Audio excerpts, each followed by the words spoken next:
సిక్కోలు జిల్లాలో వైసీపీని ఏకతాటిపైకి తీసుకొచ్చేందుకు పార్టీ అధినాయకత్వం కురసాల కన్నబాబును నియమించింది. పార్టీ ఆదేశాల మేరకు జిల్లాకు వచ్చిన ఆయన ముఖ్య కార్యకర్తలతో భేటీ అయ్యారు.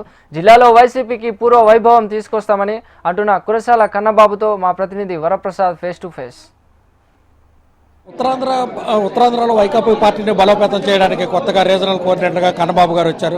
ముఖ్యంగా శ్రీకాకుళం జిల్లాలో ఈయన మాత్రం పూర్తి స్థాయిలో దృష్టి పెట్టడానికి మాత్రం సన్నాహాలు చేస్తున్నారని మాత్రం తెలుస్తుంది.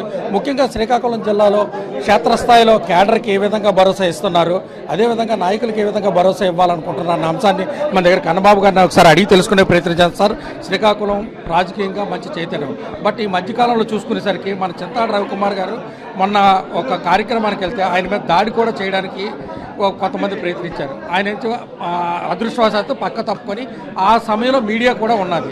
అయినా సరే ఇలా దాడులు జరుగుతున్నప్పుడు కేడర్ కూడా భయపడుతున్నది. శ్రీకాకుళం జిల్లాలో ప్రశాంతంగా ఉన్న శ్రీకాకుళం జిల్లాలో ఇటువంటి కార్యక్రమాలు జరగకన్నా కేడర్కి ఏ విధంగా భరోసా ఇస్తున్నారు, ఏమిటి చెప్పండి.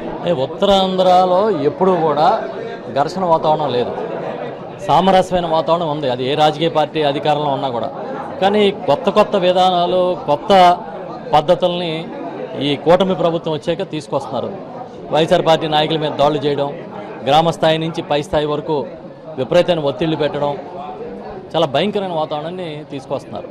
ఇదేమి వైఎస్ఆర్ పార్టీ చూస్తూ ఊరుకునే పరిస్థితి ఉండదు. ఎక్కడ ఏ కార్యకర్తకి కష్టం వచ్చినా, ఎక్కడ ఎవరికి ఇబ్బంది వచ్చినా మేమందరం వచ్చి నిలబడతామని ఖచ్చితంగా ఈ సందర్భంగా నేను చెప్తాను. మీరే చెప్పారు, శ్రీకాకుళం జిల్లా పోరుగడ్డది, నక్సల్బరి పుట్టిన జిల్లా ఇది, ఎన్నో పోరాటాలు చేసిన జిల్లా. ఇక్కడి నుంచి మార్పు మొదలైతే అది రాష్ట్రం అంతా వ్యాపిస్తుందని మేము నమ్ముతున్న వాళ్ళం. కాబట్టి ఖచ్చితంగా ఇక్కడ ప్రతి కార్యకర్తకి భరోసాగా నిలబడతాం.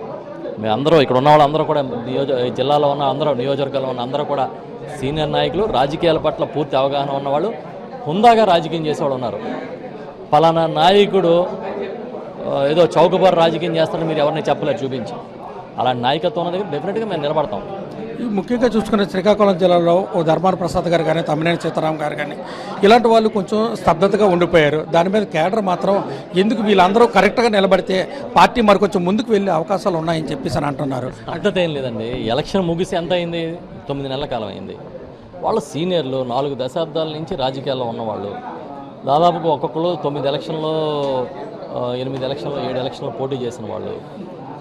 పూర్తి జిల్లా మీద అవగాహన పట్టున్న నాయకులు ధర్మాన ప్రసాదరావు గారు కావచ్చు, తమ్మినేని సీతారాం గారు కావచ్చు.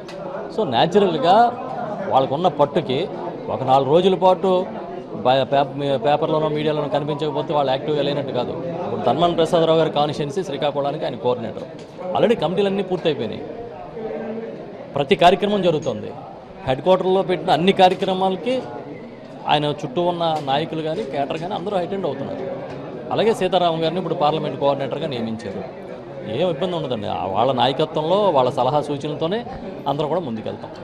ఫైనల్గా శ్రీకాకుళం వాసులకి ఎటువంటి భరోసా ఇవ్వబోతున్నారు? ఎందుకంటే ఇప్పుడే కృష్ణదాస్ గారు చాలా సీనియర్ నాయకులు, ఈ జిల్లా అధ్యక్షులుగా ఉన్నారు. అదేవిధంగా అందరూ కోఆర్డినేటర్లు కూడా స్ట్రాంగ్ కోఆర్డినేటర్లు ఉన్నారు. ఎక్కడన్నా ప్రజలకు సంబంధించి ఏ చిన్న సమస్య వచ్చినా మేము వచ్చి గట్టిగా నిలబడతాం, అందులో ఏం డౌట్ లేదు. రీజనల్ కోఆర్డినేటర్గా నా అవసరం ఎప్పుడు వచ్చినా కూడా నేను నిలబడతాను. ఇది విన్నారు కదా, ఈ ప్రజల కోసం అయితే మేము పనిచేస్తాం. మా నాయకులందరూ కానీ ఎవరు కేసులకు భయపడే ప్రసక్తి అయితే లేదు.